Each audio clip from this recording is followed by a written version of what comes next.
Capítulo 3. Bástate mi gracia. Saturarnos de Él. Todo lo que Dios hace y hará en nuestra vida es para darle forma a Cristo en nuestra manera de vivir, para saturarnos de Él y para que podamos experimentarlo en cada momento. Si alguien nos preguntara cuál es el objetivo de Dios para nuestra vida, la respuesta sería clara: forjar a Cristo en nuestro vivir. Ese es su propósito. Al respecto, encontré 3 metáforas que ilustran lo que significa ser forjados. La primera es la del hierro, mencionada por Watchman Nee, que ya vimos en los capítulos anteriores. B. La segunda metáfora es la de la madera, que se convierte en piedra a través de la petrificación. Al permanecer en el río, esta pierde poco a poco su esencia mientras el agua le quita sus componentes y deposita minerales en su interior. Así saca madera y añade mineral, una y otra vez. De igual manera, el Señor obra en nosotros. Esto es forjar a Cristo en nosotros. Así como la madera petrificada se vuelve más pesada por los minerales que ha absorbido, cuando Cristo es formado en nosotros, nuestras oraciones adquieren peso, nuestras palabras llevan carga espiritual, nuestro andar se fortalece y toda nuestra vida porta el peso de la gloria del Señor. C. La tercera metáfora es la que el apóstol Pablo utiliza en su carta a los Corintios. Él dice que somos como un injerto en el árbol. Si Cristo es la vid, nosotros somos una rama injertada en Él. Ahora la savia, su vida, fluye en nosotros y produce abundante fruto. Todo lo que Dios está haciendo en nuestra vida tiene el propósito de forjar a Cristo en nosotros. La Biblia habla de imagen y semejanza. ¿Qué significa que Dios nos hizo a su imagen y semejanza? La imagen es interna mientras que la semejanza es externa. Él está formando la imagen de Cristo en nuestro interior para que Él crezca en nosotros y a su vez para que podamos ser la expresión, la semejanza externa del Señor. De esta manera, las personas podrán tocar, experimentar a Cristo a través de nosotros, porque la imagen de Cristo, forjada en nuestro interior, se manifestará en el exterior.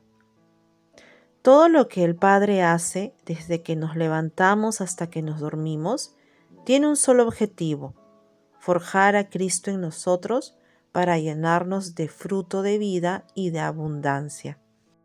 Disfrutar la luz.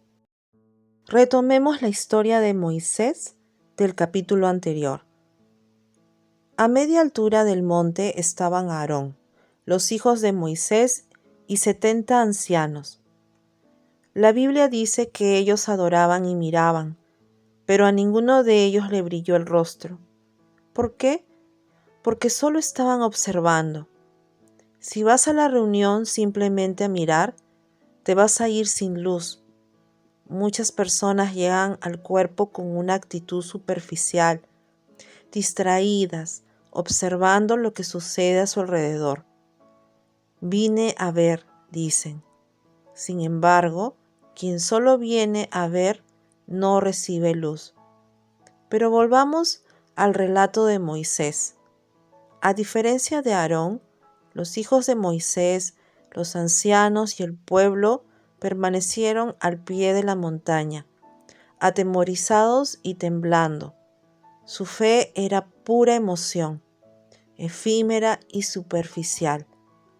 Ellos representan a quienes creen que gritar, saltar y exteriorizar emociones intensas es suficiente. Pero nosotros no queremos ser meros espectadores emocionales. No nos conformemos con mirar desde lejos.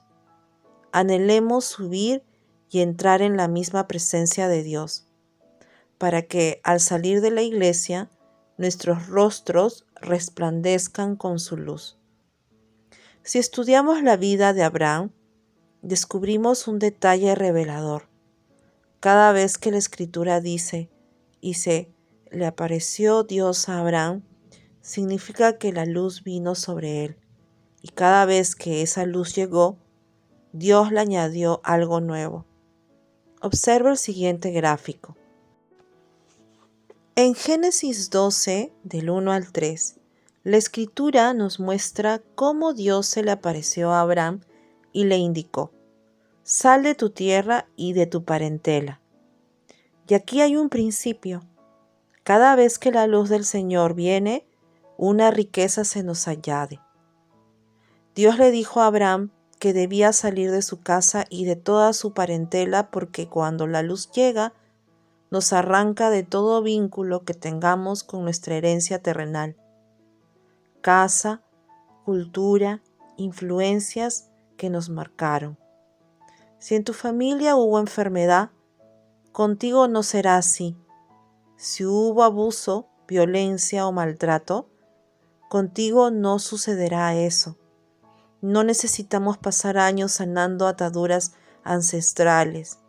Necesitamos ver la luz porque cuando tenemos luz, esta nos libra de todo eso.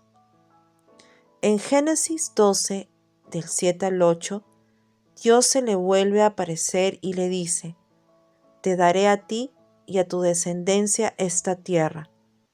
Observa la palabra que le añadió.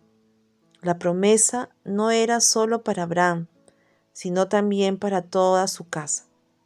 Nosotros somos hijos de Abraham y esa bendición nos alcanza.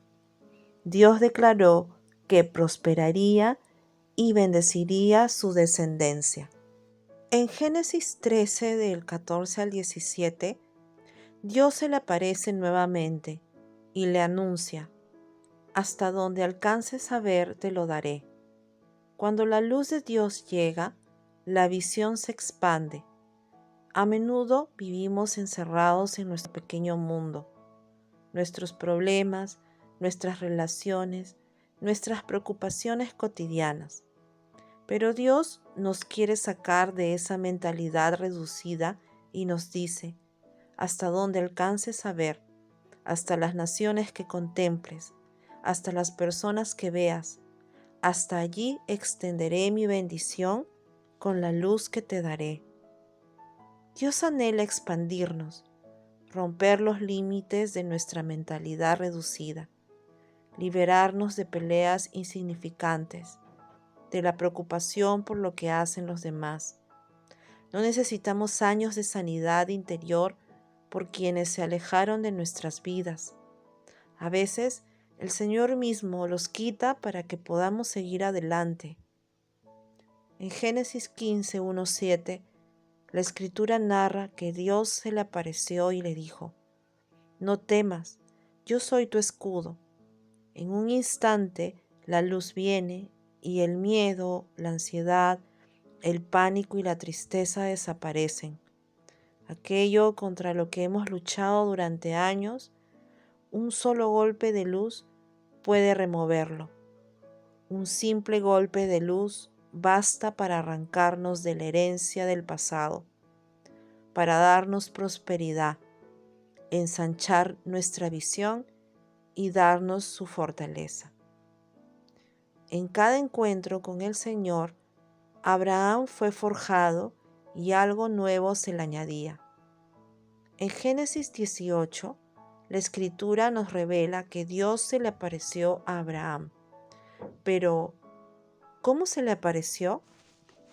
Fue a comer a su casa y llegó acompañado de 2 ángeles, y Abraham dedicó el mediodía a disfrutar con él. Aquí vemos que Abraham ya no quería solo un golpe de luz, ahora anhelaba compartir una comida con la luz, disfrutar de la luz.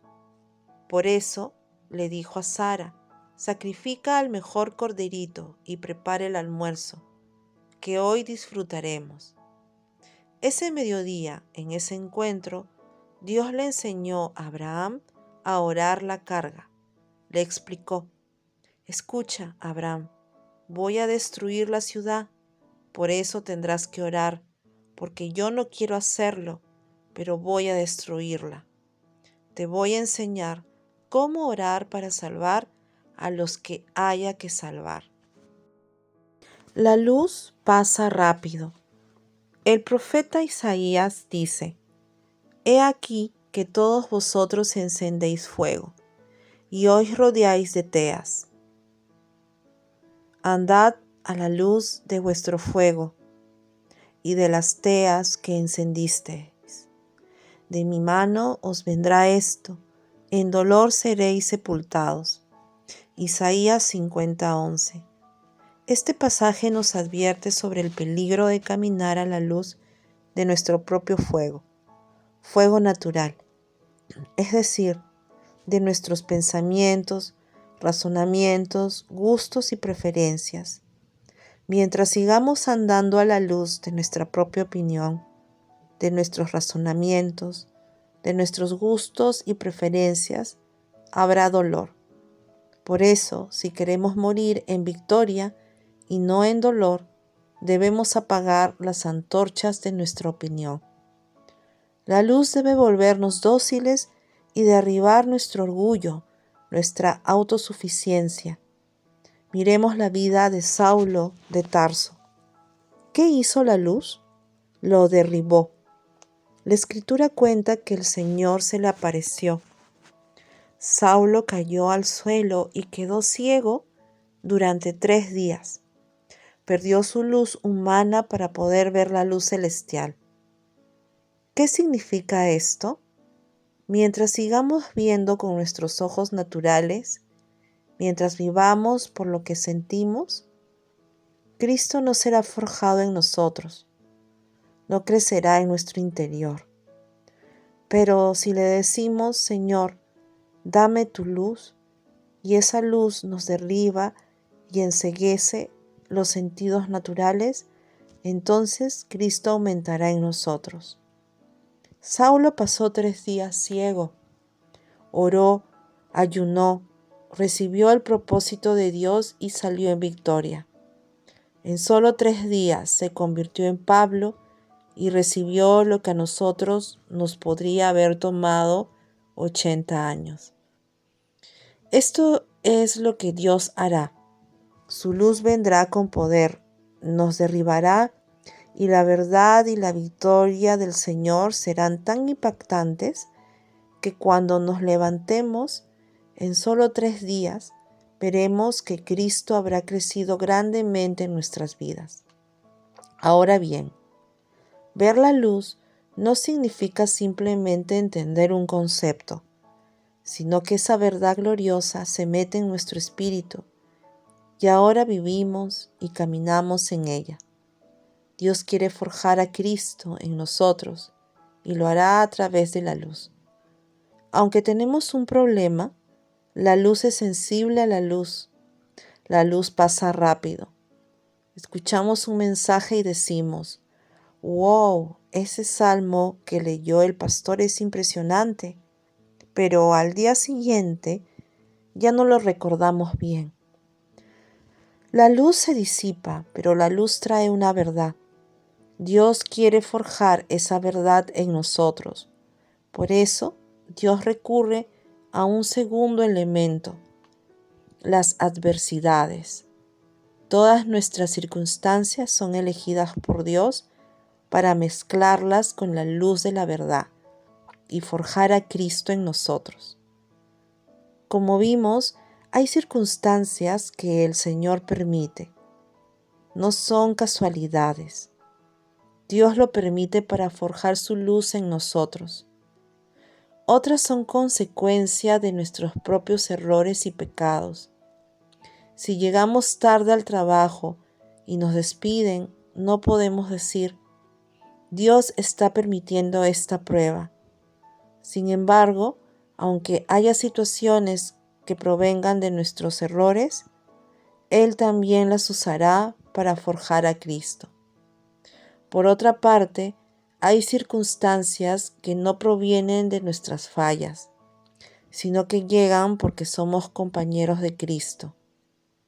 El apóstol Pablo nos enseña que Cristo también sufrió y pasó por adversidades, porque Él fue perfeccionado en obediencia. Cristo sufrió tanto porque debía ser perfeccionado.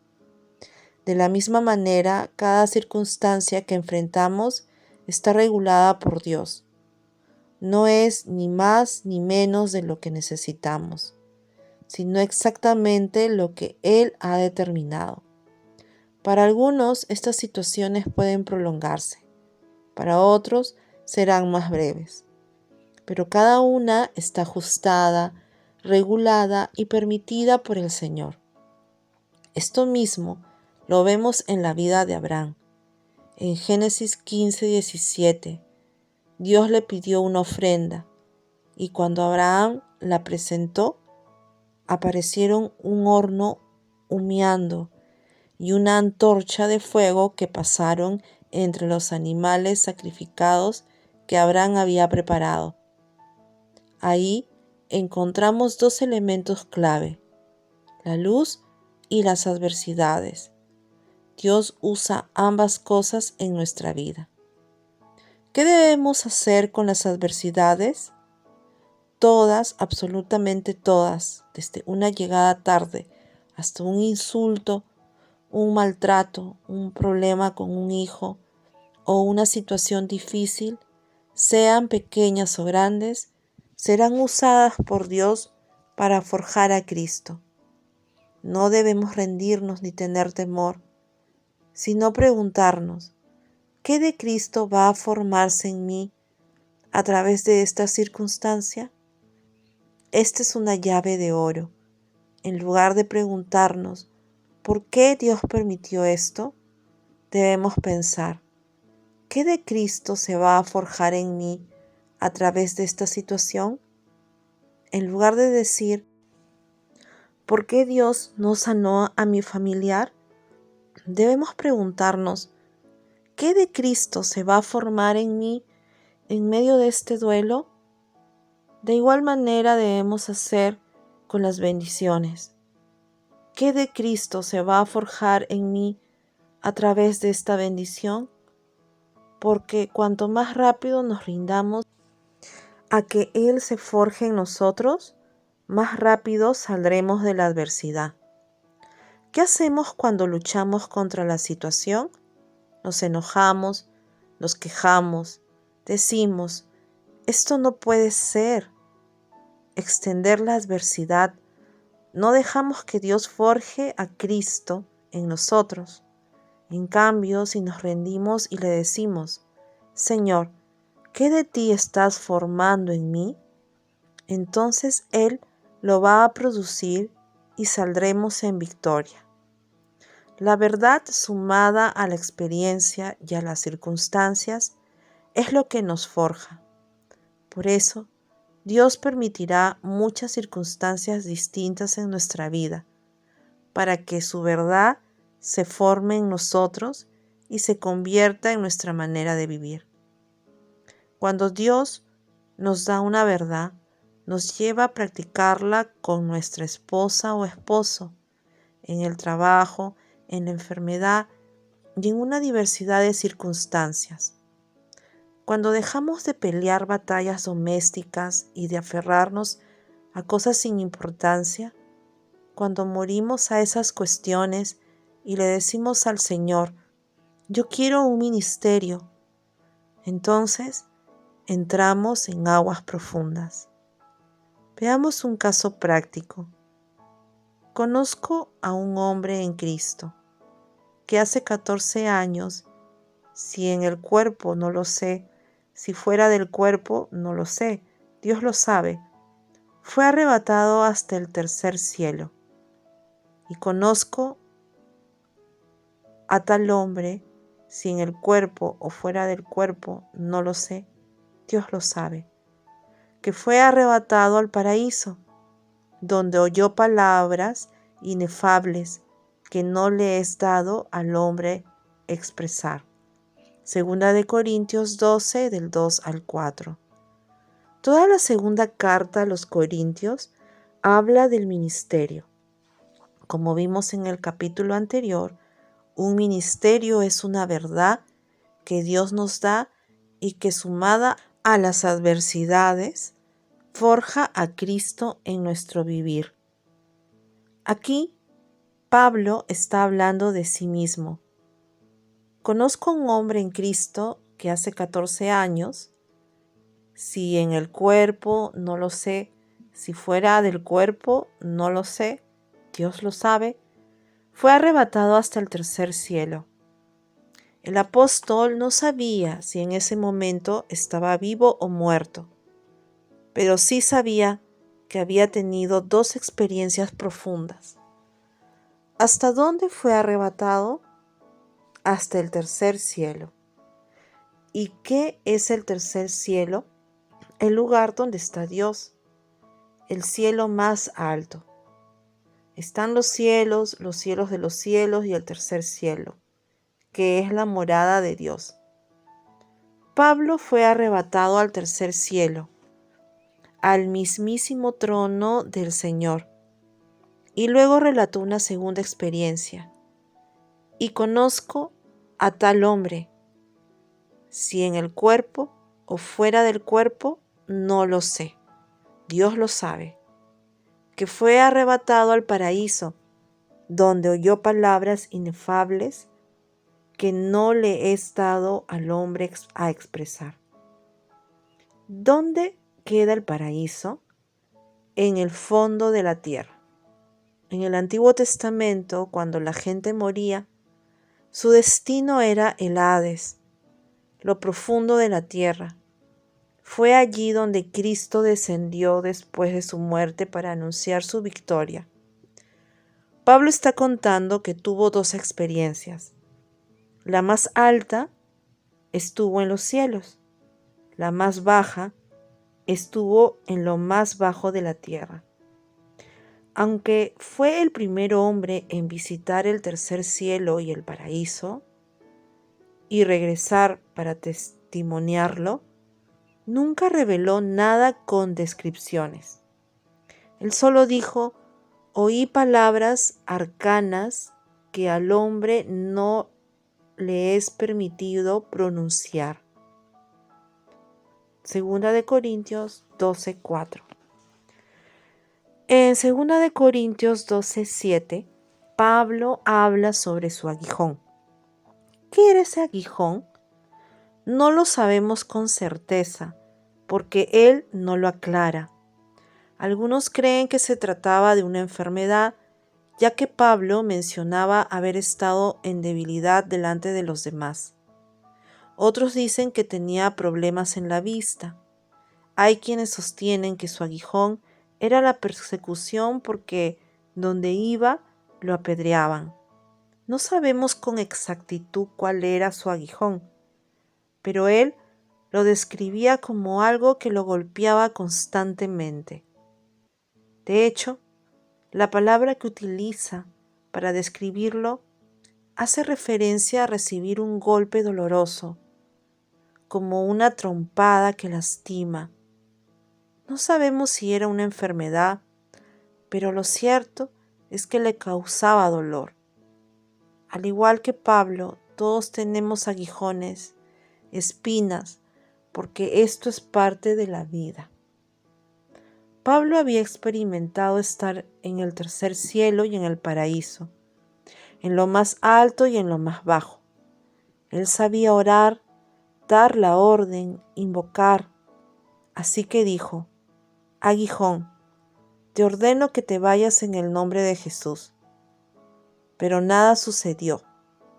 Pasó un tiempo y volvió a orar, pero esta vez, en lugar de dar una orden, le pidió al Señor: Señor, eres mi Dios grande. Yo estuve contigo en lo más bajo. Vi tu gracia, tu poder y tu gloria. Quítame este aguijón. Aún así, el dolor continuó. Luego, oró por tercera vez. Aunque no se detalla cómo fue esta oración, lo cierto es que Dios no lo sanó, sino que le dejó el aguijón. Y esa adversidad produjo en él una revelación. En lugar de quejarse y preguntarse por qué no había sido sanado, Pablo comprendió algo profundo y me ha dicho: bástate mi gracia, porque mi poder se perfecciona en la debilidad. Por tanto, de buena gana me gloriaré más bien en mis debilidades, para que repose sobre mí el poder de Cristo. Segunda de Corintios 12:9. El Señor no le quitó el aguijón a Pablo, pero le dijo: bástate mi gracia. Frase que solemos repetir de memoria sin comprender qué quiere decir. Luego, el versículo continúa con una segunda verdad fundamental: porque mi poder se perfecciona en la debilidad. Pablo aprendió que cuando él era débil, Dios era fuerte. Cuando decía no puedo, Dios aparecía en escena y lo hacía posible. En cambio, cuando decía yo puedo, Dios se hacía a un lado. De igual manera, sucede en nuestras vidas. Cada vez que nos esforzamos e intentamos, cada vez que decimos, a mí me cuesta leer, pero igual me voy a comprar el libro que habla sobre el portal, para tenerlo de recuerdo, Dios no actúa. Si nos apoyamos en nuestra propia fuerza, detenemos la acción de Dios en nuestra vida. Cuando nos rendimos, Dios actúa con poder. Al igual que Pablo, necesitamos entender que cuando decimos no puedo, abrimos la puerta que Él obre con poder. Cada día, cuando enfrentamos desafíos en el trabajo, cuando luchamos con hábitos que no podemos dejar, cuando queremos cambiar nuestro carácter y nos damos cuenta de nuestras limitaciones, debemos recordar esta verdad y decirle de corazón: Señor, no puedo. Cuando reconocemos nuestra debilidad, el poder de Dios se manifiesta y podemos declarar con certeza: todo lo puedo en Cristo que me fortalece. Pablo continúa con lo más asombroso de la fe. Por tanto, de buena gana me gloriaré más bien en mis debilidades, para que repose sobre mí el poder de Cristo. Pablo dice con alegría: no puedo, soy un desastre. Quitemos de nuestra boca frases como: a mí Dios me usa porque yo puedo, porque estudié, porque me esforcé y lo logré. Esta actitud me recuerda a Apocalipsis 3:17. Porque tú dices, yo soy rico y me he enriquecido y de ninguna cosa tengo necesidad. Y no sabes que tú eres un desventurado, miserable, pobre, ciego y desnudo. Dios no obra en la vida de quienes confían en sí mismos. Tal vez de pequeño te dijeron: eres un desastre, no vas a llegar a nada. Hoy podemos decirlo con alegría: es verdad, no voy a llegar a nada por mis fuerzas, soy un desastre. Mi vieja naturaleza está caída, miserable de mí, porque cuando reconocemos nuestra debilidad, el poder de Dios entra en acción. Dios sí puede, Dios sí lo va a hacer, y en Él seremos más que vencedores por medio de aquel que nos amó. Es cierto, no podemos, pero con gloria podemos decir: me gloriaré más bien en mis debilidades, para que repose sobre mí el poder de Cristo.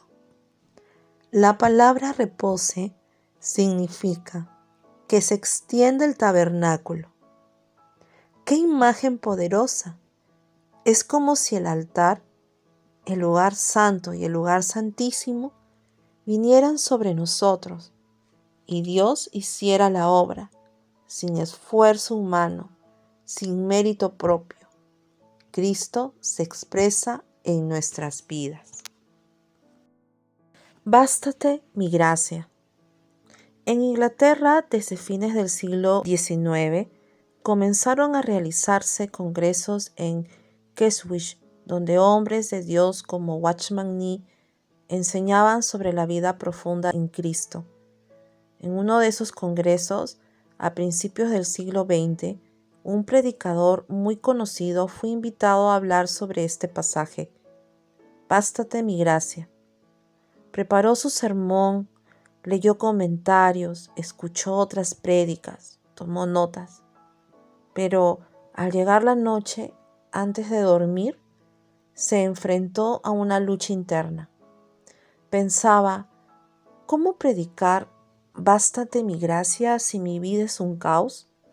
Si mi carácter es un desastre, sería un hipócrita.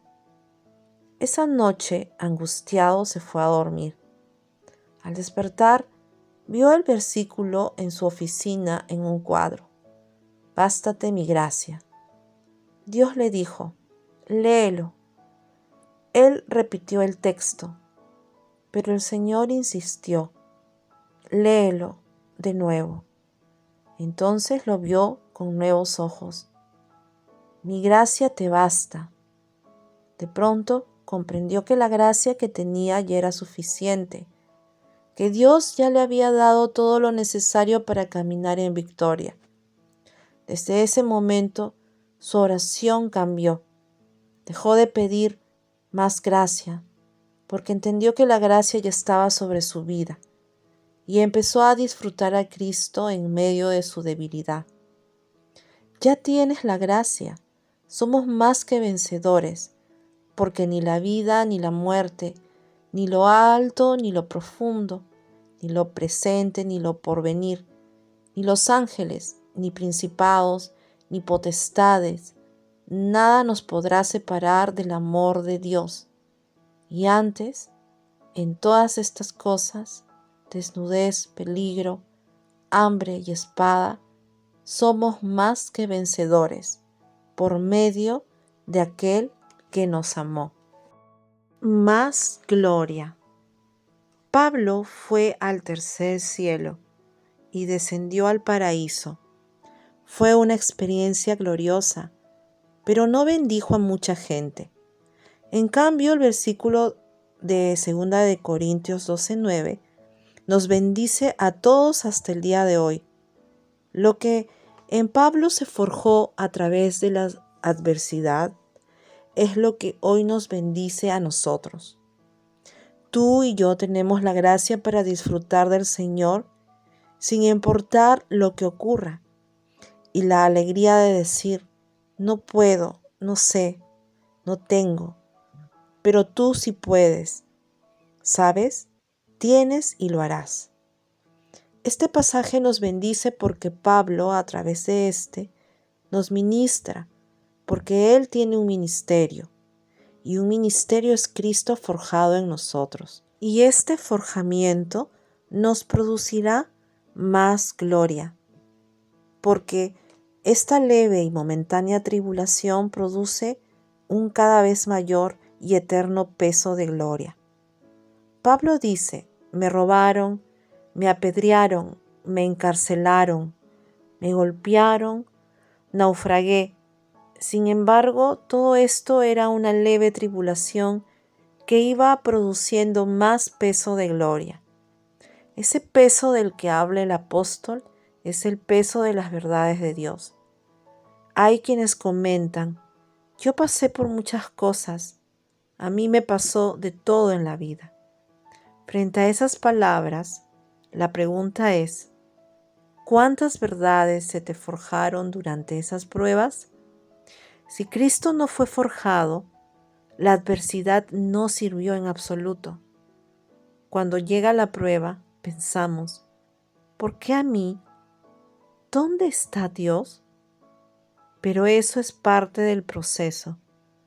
De pronto, la luz aparece y te alumbra una verdad divina que se fusiona con tu circunstancia y comienza a forjarte. cuando está forjada, tienes más gloria y puedes bendecir a otros. Veamos ahora lo que dice Génesis 49 sobre José.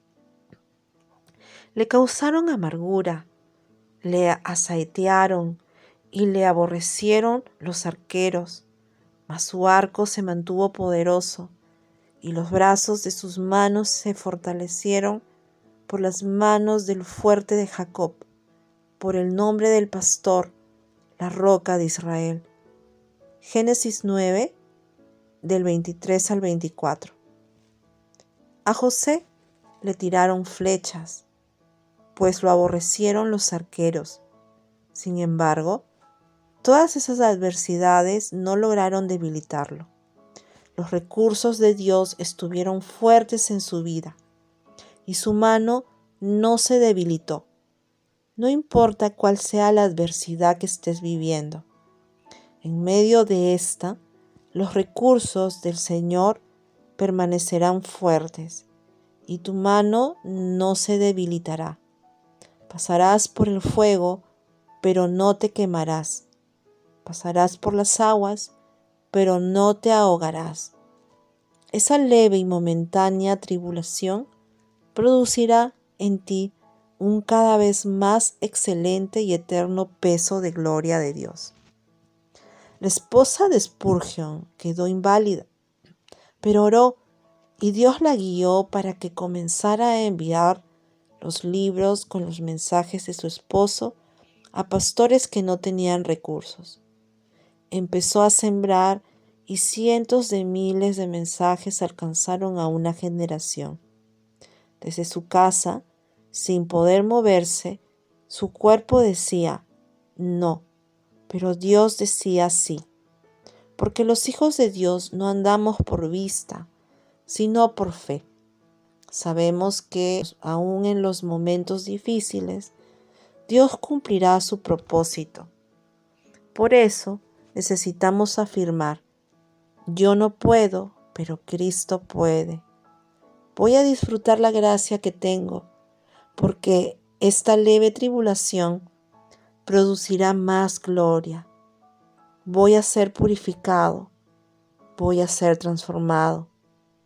A través de la luz y la adversidad, el Señor está abriendo camino y nos está dando un ministerio, Cristo forjado en nosotros.